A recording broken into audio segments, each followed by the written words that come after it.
September 2024 CA inter FM and SM का question paper मेरे सामने है। बहुत सारे स्टूडेंट्स का मैसेज आ रहा है कि पेपर काफ़ी अच्छा हुआ है उनका, दैट्स सो नाइस। और डेफिनेटली जस्ट अभी पेपर आया है तो 100% सॉल्यूशंस तो अभी रेडी नहीं है, फिर भी एक ओवरव्यू मैं यहाँ पर आपको देने आया हूँ। मैं यहाँ पर एफएम का पार्ट आपसे डिस्कस करूँगा। केस सिनेरियो 1 कर एक क्वेश्चन आया है जो कि 15 नंबर का है। ये आपका कैपिटल बजटिंग का क्वेश्चन है। कैपिटल बजटिंग हमने क्लास में बहुत डिटेल में कवर किया था। Net present value, profitability index, discounted payback period, वो सारी चीजें इसमें कवर की गई है। सिंपल क्वेश्चन बोला जा सकता है इसको, बहुत ज्यादा एज सच नई ट्रीटमेंट नहीं है। सेल्स यूनिट दिया हुआ है, सेलिंग प्राइस दिया हुआ है, वेरिएबल कॉस्ट दिया हुआ है, additional fixed selling and distribution cost दिया हुआ है, और इन सब से हमारा कैश फ्लोज आ जाएगा। स्ट्रेट लाइन मेथड आपको यहां पर दिया हुआ है और सारी चीजें यहां पर दी गई है। सेविंग्स को हम लोग किस तरह से ट्रीट करते हैं, इनफ्लो की तरह ट्रीट करते हैं, ध्यान रखेंगे। और कॉस्ट ऑफ कैपिटल दिया हुआ है। कॉस्ट ऑफ कैपिटल 10% का आपको डिस्काउंटिंग फैक्टर भी दिया हुआ है। मैं हमेशा कहता हूं कि डिस्काउंटिंग फैक्टर टेबल वैल्यू जो होता है वो एग्जाम में दिया रहेगा, आप देख सकते हैं। कैपिटल गेन टैक्स हमें इग्नोर करना है, ठीक है। आपको नेट प्रेजेंट वैल्यू निकालना है, बहुत ही सिंपल है, मेरा मानना है ये क्वेश्चन आराम से निकल जाएगा। सॉल्यूशन आपको मैं प्रोवाइड कर दूंगा। आपका ये सही आया कि नहीं आया जरा देखेंगे, बताएंगे मुझे। डिस्काउंटेड पेबैक पीरियड आप निकाल देंगे। What is the profit before tax for year 2, 3, 4 of the investment proposal. तो डेफिनेटली जब आप एनपीवी अगर आपने सही निकाला है तो आपका प्रॉफिट बिफोर टैक्स तो सही निकलना ही निकलना है, क्योंकि प्रॉफिट बिफोर टैक्स से आप कैश फ्लो तक पहुंचे होंगे, कैश फ्लो से ही आपने एनपीवी निकाला होगा। कैश इनफ्लोज आफ्टर टैक्सेस भी आपका ये बिल्कुल सही निकलेगा। अगर आपका एनपीवी सही निकला है तो ये भी आपका सही निकल जाएगा, ठीक है ना। What is discounted cash flows after tax, discounted cash inflows बोला है, तो अगर आपका डिस्काउंटेड पेबैक पीरियड आपका सही निकला है तो डिस्काउंटेड कैश इनफ्लो आपका सही निकलना ही निकलना है, ठीक है ना।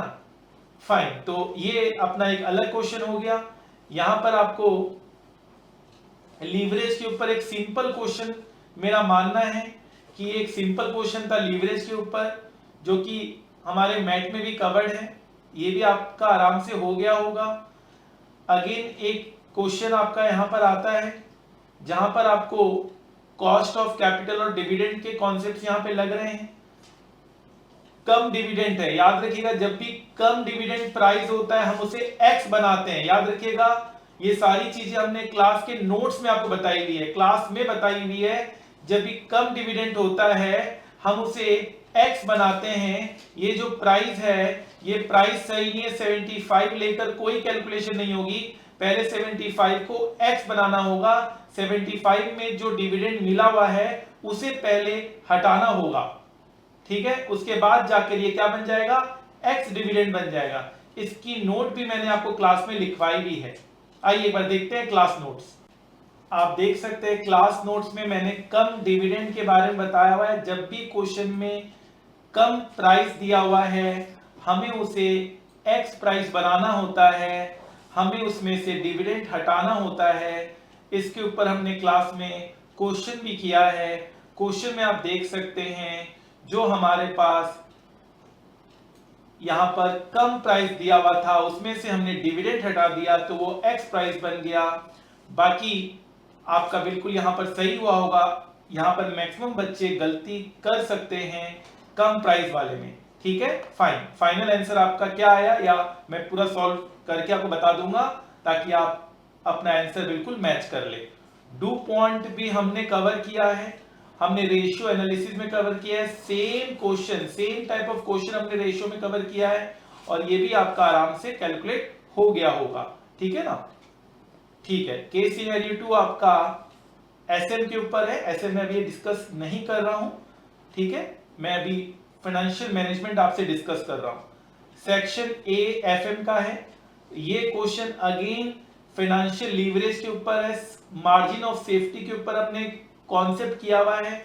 ये पूरा क्वेश्चन हमने सिमिलर क्वेश्चन हमने क्लास में किया हुआ है। मेरा मानना है कि हर एक बच्चे ने ये सही किया होगा। मेरा तो ये मानना है इस पेपर में 100% मार्क्स आप सिक्योर करेंगे एफएम में, ठीक है ना। अगेन यहाँ पर वर्किंग कैपिटल रिक्वायरमेंट बोला हुआ है, देख सकते हैं कितना सिंपल क्वेश्चन है। ऑपरेटिंग साइकिल मेथड से हमने वर्किंग कैपिटल के कितने टफ क्वेश्चन क्लास में किए हैं। हमने एक से बढ़कर एक क्वेश्चन किए और यहाँ पर इतने simple question operating cycle method से आपको वर्किंग कैपिटल निकालने के लिए बोला हुआ है। सेम टाइप ऑफ क्वेश्चन हमने क्लास में कवर किया है, ठीक है ना। यहाँ पर देखिए 360 एज्यूम करा रहा है। हर चीज आजकल क्वेश्चन पेपर में एजम्पशन दे दिया जाता है, इसलिए आप लोगों को घबराने की जरूरत नहीं होती है, ठीक है, फाइन। अगेन ये रेशियो एनालिसिस का है, सेम क्वेश्चन हमने क्लास में कवर किया है। Current ratio, gross profit ratio, debtor collection period, ये सब सिंपल रेशियोज है। इन्वेंट्री टर्नओवर रेशियो में बच्चों को कंफ्यूजन आता है। देखिए based on cost of goods sold, question में साफ लिखा हुआ है कॉस्ट ऑफ गुड्स सोल्ड के बेसिस पे आप इन्वेंट्री टर्नओवर रेशियो निकालें। आपको बैलेंस शीट फिल करना है। मेरा मानना है 100 आउट ऑफ 100 बच्चों ने 100% बच्चों ने ये बिल्कुल सही किया हुआ है। All sales are on credit, 360 days assume करवा रहा है, ठीक है सर। फिर ये आपका क्वेश्चन हो गया, सिंपल क्वेश्चन हो गया। कॉस्ट ऑफ कैपिटल का न जाने कितना हमने इस तरह का क्वेश्चंस किया है क्लास में, ठीक है ना। बीटा दिया हुआ है, रिस्क रेट दिया हुआ है, सीएपीएम मॉडल लगेगा यहाँ पर, डिवेंचर, प्रेफरेंशियल टैक्स, कोई भी ऐसा नया ट्रीटमेंट नहीं है। टेबल वैल्यू दिया हुआ है, टेबल वैल्यू दिया हुआ है तो इसका यह मतलब है कि केडी, याद रखिएगा KD, the cost of debt debenture are to be calculated on yield to maturity approach. इसका मतलब क्या हुआ, इसका मतलब हुआ कि आपको RR technique, IRR technique use कर आपको केडी निकालना है, ठीक है। केडी कैसे निकालना है, आईआरआर टेक्निक यूज करके निकालना है, कोई बात नहीं, आराम से हो गया। और अच्छी बात है यहाँ पर कहीं फ्लोटेशन कॉस्ट नहीं दिया हुआ है। नॉर्मली बच्चों को फ्लोटेशन कॉस्ट में दिक्कत आती है, वो भी देखिए यहाँ गायब कर दिया। What is angel financing, angel financing के ऊपर मेरा पहला चैप्टर थ्योरी का नोट्स है। थ्योरी के नोट्स में एंजल फाइनेंसिंग मैंने एक्सप्लेन किया हुआ है। आइए एक बार थ्योरी के नोट्स देखते हैं और देखते हैं एंजल फाइनेंसिंग मैंने एक्सप्लेन किया है कि नहीं किया है। Everything is with you only, आपको मैंने दिया हुआ है, मैं वही चीज दिखा रहा हूं। देख सकते हैं चैप्टर का नाम है scope and objective of financial management और उसके ऊपर आपको एंजल फाइनेंसिंग, मात्र 25 पेज का ये थ्योरी नोट्स है। 100% इससे कवर हुआ है। एंजल फाइनेंसिंग का आप देख सकते हैं यहाँ पर नोट्स यहाँ पर दिया जा रहा है, ठीक है, फाइन। आगे देखते हैं, ये क्वेश्चन आपका डेटर मैनेजमेंट का है। हर एक चैप्टर को टेकअप किया गया, अच्छी बात है। डेटर मैनेजमेंट में सिंपल क्वेश्चन हमने इस तरह के क्वेश्चंस बहुत किए हैं। पॉलिसीज को इवैल्यूएट करने के लिए साफ टोटल मेथड अप्रोच बोला है। बच्चों को दिक्कत आता है कौन सा मेथड से कराना है, क्योंकि मैंने टोटल मेथड से भी क्लास में कराया हुआ है, इंक्रीमेंटल अप्रोच से भी क्लास में कराया हुआ है, परसेंटेज कंपैरिजन मेथड से भी क्लास में कराया हुआ है, ठीक है। तो मेरे ख्याल से इसमें भी कहीं कोई दिक्कत नहीं है, सिंपल एडजस्टमेंट्स यहाँ नजर आ रहे हैं, ठीक है। उसके बाद आपका ये क्वेश्चन आपका बनता है सोर्स ऑफ फाइनेंसिंग का। यहां पर आपको मैक्सिमाइज करना है शेयर होल्डर्स की वेल्थ को। यहां पर आपको दो अल्टरनेटिव दिया हुआ है, आपको यह बताना है कौन सा अल्टरनेटिव अच्छा है, पैसा रेज करने के लिए कौन सा अल्टरनेटिव अच्छा है। ये भी एकदम सिंपल क्वेश्चन है, हमने बहुत तगड़े क्वेश्चन क्लास में किए हुए हैं, उसके सामने ये क्वेश्चन कुछ भी नहीं है। मेरे ख्याल से ये थ्योरी पार्ट कोई भी ऑप्शनल है, ये ऑप्शनल है। मेरे ख्याल से कोई भी स्टूडेंट इसे टच नहीं करना चाहेगा, इस थ्योरी सेगमेंट को कोई भी टच नहीं करना चाहेगा। गोर्डन्स मॉडल की assumption, leverage, lease, remedies of over capitalization, 2 advantages and 2 disadvantages of raising money finance by issue of debenture, ये भी आपके बुक में कवर्ड है। लीवरेज, लीज भी आपके बुक में कवर्ड है। गोर्डन्स मॉडल का हमने क्लास में कॉन्सेप्ट आपको कराया हुआ है। ओवर कैपिटलाइजेशन आपका वर्किंग कैपिटल का पार्ट है, हालांकि इसमें अगेन ऑप्शन दे दिया है, तो घबराने की कोई बात नहीं है। थ्योरी के बुक से लगभग सारे क्वेश्चन ही आ गए, तो आप थ्योरी भी अच्छे से कवर कर रहे होंगे और आपने प्रैक्टिकल भी अच्छा से किया होगा। मेरा मानना है कि आपने इसको तो टच ही नहीं किया होगा। तो फ्रेंड्स मैं इसका फुल फ्लेज सॉल्यूशन आपको इशू करूंगा एज सुन एज पॉसिबल। आप मुझे बताइए कि आपका पेपर कैसा हुआ और हम कितना मार्क्स उम्मीद कर सकते हैं आपसे।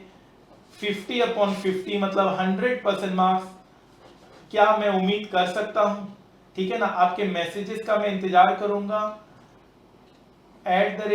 @class_by_aj में Telegram user ID, Telegram app में आप मुझे डायरेक्ट मैसेज कर सकते हैं।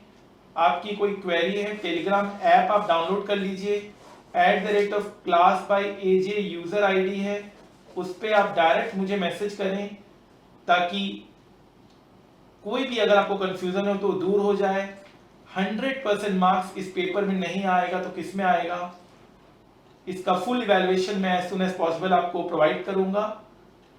आपका पेपर कैसा हुआ जरूर बताइएगा, मैं इंतजार कर रहा हूं आपके मैसेजेस का। और अब नेक्स्ट एग्जाम के लिए और तैयारी शुरू कर दीजिए। इंस्टीट्यूट काफी अपडेट कर रहा है।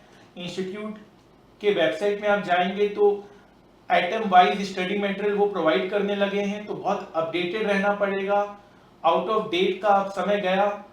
आपको जो मैं कह रहा हूं उसे फॉलो करना है, अच्छे से पढ़ाई करनी है, एग्जाम में 100% सिक्योर करना है। अगर आप रैंक की तैयारी कर रहे हैं तो ये पेपर आपको डेफिनेटली रैंक दिलवा के रहेगा। अगर आप सही गाइडेंस जितना मैंने कहा है, जैसे मैंने कहा है, आप उसे फॉलो करते हैं तो आप जरूर अपने सपनों को पूरा कर लेंगे। स्टडी मटेरियल इंस्टीट्यूट हमेशा अपडेट कर रहा है, आपको घबराने की जरूरत नहीं है। आपको जो क्लास मिला है प्लस जो मैं ग्रुप में आपको कुछ नोट्स डालता हूं वो बिल्कुल अपडेटेड है, आप देख सकते हैं। पेपर नंबर 6 में आप देख सकते हैं कुछ मटेरियल मई 2025 के लिए एप्लीकेबल है और कुछ मटेरियल सितंबर 2024 और जनवरी 2025 के लिए एप्लीकेबल है। बट आपको घबराने की जरूरत नहीं है। आपको जो क्लास दिया जा रहा है प्लस जो भी मैं आप लोगों को बताता हूं, गाइडेंस देता हूं, ग्रुप में जो भी मैं आपको नोट्स प्रोवाइड करता हूं, वो अगर आप करते हैं तो बिल्कुल आप सबसे आगे निकल जाएंगे और आपको कहीं इधर उधर देखने की जरूरत नहीं पड़ेगी। Thank you friends. और इस एग्जाम के ऊपर आपका क्या कहना जरूर बताइएगा। आपके फीडबैक, आपके मैसेजेस का मैं इंतजार करूंगा। और आप अगर आपका एग्जाम आने वाला है जनवरी में या मई में, तो आप इस पेपर को जब आपका पूरा सिलेबस कंप्लीट हो जाए तो आप खुद अटेम्प्ट कीजिएगा। तब आपको पता चलेगा कि सही मायने में आप कितने तैयार हैं एग्जाम के लिए। अगर आपको थ्योरी बुक, फॉर्मूला बुक या एमसीक्यू बुक चाहिए, चाहे आप मेरे रजिस्टर्ड स्टूडेंट हैं या नहीं है, तो वो मैंने ग्रुप में प्रोवाइड किया हुआ है। आप मेरे ग्रुप को ज्वाइन कर आप वो सारे फ्री रिसोर्सेज जो मैं प्रोवाइड कर रहा हूं वो आप यूज कर सकते हैं और अपने एग्जाम के सक्सेस रेट को और बढ़ा सकते हैं। Thank you so much.